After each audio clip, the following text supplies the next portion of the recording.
Hello, everyone, and I'm here to explain why the bull run may not happen until 2026, and it has to do with debanking and the Fed.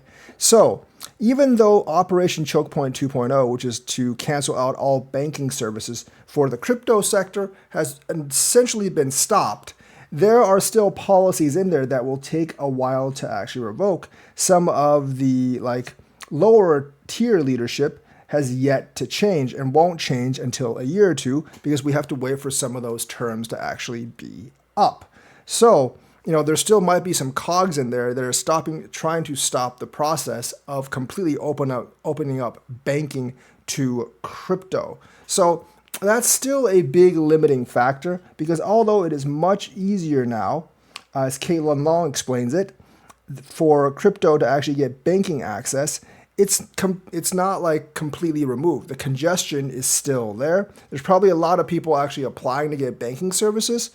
And the processing timeline, and also just the getting rid of all the old regulations and old stops timeline probably won't happen until later this year and into 2026. By the time 2026 actually comes around, all this should actually be taken care of. Now, Caitlin Long, I believe, is wrong, saying that Trump won't have the ability to appoint a new Fed governor until January, so you can see breadcrumbs leading to a potentially big fight.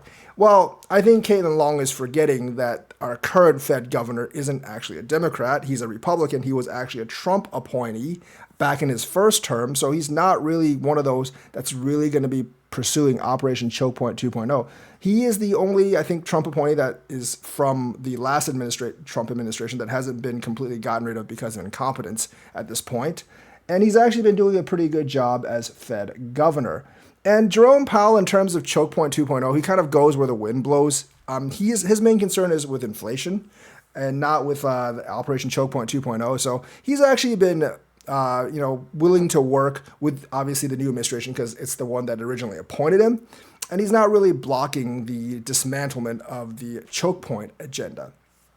However, he is very stubborn on inflation, and Trump might actually replace him in 2026. And you know what that means? More interest rate cuts, which in the short term is going to be good for crypto. So that's the other reason why the bull run may not happen until 2026 is because we're probably only going to get one or two rate cuts while Jerome Powell is in office. Now, appointing a Trump yes man to the Fed and having him cut interest rates at Trump's whim is probably devastating for the United States in the long run, but we don't really have time to worry about that. I mean, who cares about 5 years from now? We want Moon now. So if we want Moon right now, getting rid of Jerome Powell and replacing him with a Trump yes man that'll cut, interest rates, 50 basis points every time just because Trump wants it, that might actually be good for an immediate shoot up followed by a massive crash, maybe a year or two later. But by that time, we'll have already made our money, so it may not actually matter. So combined with the possibility of massive interest rate cuts and debanking completely ending next year for easier crypto services, we definitely might see a big run-up in 2026. So that's the news for today. Let me know what you think. Like and subscribe. Hit that bell notifications button. Thank you, and have a nice day.